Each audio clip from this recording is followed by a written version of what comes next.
అధ్యాయం 5 యాహ్వే దూతలు. యాహ్వే దూతలు 9 తరగతులు మరియు ఎగువ, మధ్య మరియు దిగువ అనే 3 శ్రేణులను కలిగి ఉంటారు. ఎగువ క్రమంలో కేరూబులు, సెరాఫీములు మరియు సింహాసనాలు ఉంటాయి.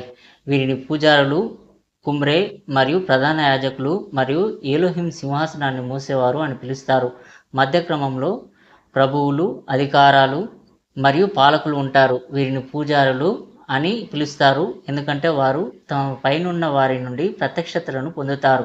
దిగువ క్రమంలో ప్రిన్సిపాలిటీలు, ప్రధాన యాహ్వే దూతలు మరియు యాహ్వే దూతలు ఉంటారు మరియు వీరు సృష్టించబడిన వస్తువుల కోసం వేచి ఉండే మంత్రులు. కేరూబులు ఒక మేధో కదలిక, ఇది పవిత్ర త్రిమూర్తుల సింహాసనాన్ని కలిగి ఉంటుంది మరియు అన్ని కదలికలకు అధిపతి.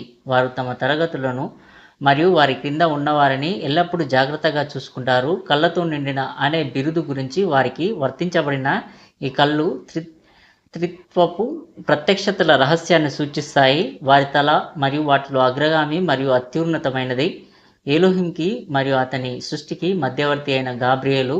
సెరాఫీములు ఒక మండుతున్న కదలిక, ఇది దాని కింద ఉన్నవారిని దైవిక ప్రేమ యొక్క అగ్నితో వేడి చేస్తుంది. వాటిలో ప్రతి ఒక్కటి కలిగి ఉన్నాయని చెప్పబడే 6 రెక్కలు వారు సృష్టికర్త నుండి స్వీకరించి మానవాళికి ప్రసారం చేసే ద్యోతకాలను సూచిస్తాయి. సింహాసనాలు ఒక స్థిరమైన కదలిక, దానిపై వచ్చే పరీక్షల ద్వారా అది కదిలించబడదు.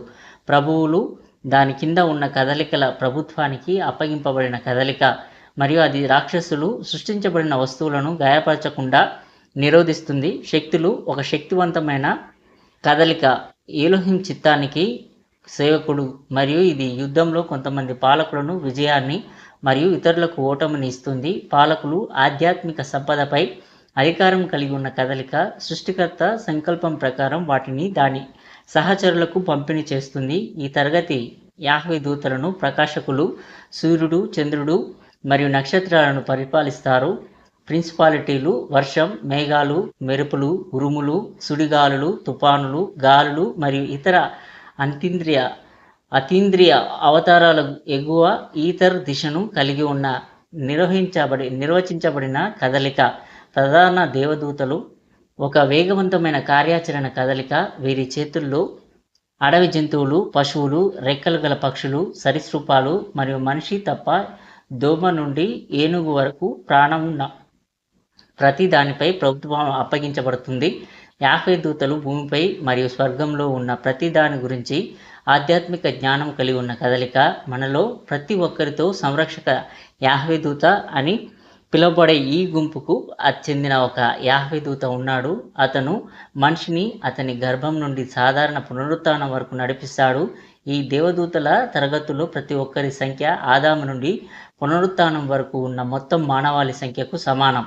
అందువల్ల ప్రపంచంలోకి ప్రవేశించబోయే వ్యక్తుల సంఖ్య అన్ని స్వర్గపు సైన్యాల సంఖ్యకు సమానమని చెప్పబడింది. కానీ కొందరు ఆ సంఖ్య ఒక తరగతికి మాత్రమే సమానమని చెబుతారు. తద్వారా వారు చట్టాన్ని ఉల్లంఘించడం ద్వారా పడిపోయిన వారి స్థానాన్ని భర్తీ చేయవచ్చు. ఎందుకంటే దయ్యాలు 3 తరగతుల యాహ్వే దూతల నుండి ప్రతి తరగతి నుండి 3వ భాగం పడిపోయాయి. యాహ్వే దూతల 3 వర్గాలు ఉన్నాయని, ప్రతి క్రమంలో 3 తరగతులు ఉంటాయని, ప్రతి తరగతిలో మొత్తం మానవాళికి సమానమైన సంఖ్య ఉందని అంగీకరించబడిన వాస్తవం అయితే యాహ్వే దూతల మొత్తం సంఖ్య ఎంత? యాహ్వే దూతలు సృష్టించబడినప్పుడు మరియు 6 విభాగాలుగా అమర్చబడినప్పుడు కేరూబులు, సెరాఫీము, సింహాసనాలు, ప్రిన్సిపాలిటీలు, ప్రధాన యాహ్వే దూతలు మరియు యాహ్వే దూతలు 3 దిగువ విభాగాలు ప్రతిబింబించాయని కొందరు అంటున్నారు. అవి ఇలా చెబుతున్నాయి: ఇవి పైన మరియు మనం కింద ఉంచడానికి కారణం ఏమిటి? ఎందుకంటే వారు ఇంతకు ముందు మనకంటే ఎక్కువ ఏమీ చేయలేదు, మనం కూడా వాటికి లోటుపడం. దైవిక ప్రభుత్వ ఆచారం ప్రకారం ఈ ప్రతిబింబాన్ని ఒక కారణంగా న్యాయం 2 వైపుల నుండి తీసుకుంది మరియు యాహ్వే దూతల యొక్క మరో 3 మధ్య తరగతులను ప్రభువులు, శక్తులు మరియు పాలకులు స్థాపించింది. పైవారు అనధికంగా ఉన్నతీకరించబడకూడదు లేదా దిగువవారు తమను తాము అన్యాయం చేసుకోకూడదు. యాహ్వే దూతల నివాస స్థలం విషయానికి వస్తే కొందరు ఆకాశానికి పైన జలాలు ఉన్నాయని, వాటిపైన అనంతమైన కాంతి రూపంలో మరొక స్వర్గం ఉందని, ఇది యాహ్వే దూతల నివాసమని అంటారు. ఇక్కడ కూడా ఏలోహిం అపరిమితుడు మరియు యాహ్వే దూతలు శరీర కళ్ళకు కనిపించకుండా ఆయన మహిమాన్విత సింహాసనాన్ని చుట్టుముట్టారు. అక్కడ వారు చేతులతో చేయని గుడారానికి సేవ చేస్తారు. మరికొందరు ఏలోహిం యాహ్వే దూతలను సృష్టించినప్పటి నుండి 2వ రోజు వరకు, ఆకాశ విశాలం సృష్టించబడిన వరకు అన్ని తరగతుల యాహ్వే దూతలు ఎగువ స్వర్గంలో నివసించారని చెబుతారు. కానీ ఆకాశ విశాలం సృష్టించబడినప్పుడు వారందరూ దాని క్రిందకు వచ్చారు. 3 తరగతులు తప్ప కేరూబులు, సెరాఫీములు మరియు సింహాసనాలు వారు దానిపైన ఉన్నారు. వీరు లోకం ప్రారంభం నుండి మన ఏలోహిం పరలోకానికి మన యెషువా పరలోకానికి ఆరోహణమయ్యే వరకు ఏలోహింకి షెకీనాను చుట్టుముట్టి మద్దతు ఇచ్చారు. మరియు ఆరోహణ తర్వాత ఇదిగో వారు లోకం అంతం వరకు అన్నిటికంటే అధిపతి అయిన యెషువా ఏలోహిం సింహాసనాన్ని చుట్టుముట్టి మద్దతు ఇస్తున్నారు. ది ఎక్స్పోజిటర్ మరియు అతని సహచరులు ఇలా అంటారు: మోషే చేసిన గుడారం మొత్తం ప్రపంచానికి ఒక నమూనా. బయటి గుడారం ఈ లోకానికి సారూప్యం, కానీ లోపలి గుడారం ఉన్న స్థలానికి సారూప్యం.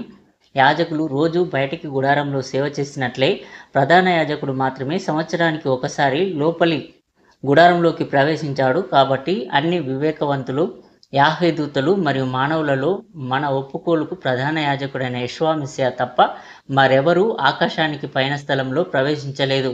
తండ్రులు ఎప్పుడైనా మన ఏలోహింను ప్రత్యక్షతలో చూడటానికి అర్హులుగా భావించినప్పుడు ఆయనను స్వర్గంలో కేరూబులు మరియు సెరాపులతో చుట్టుముట్టబడి చూశారు.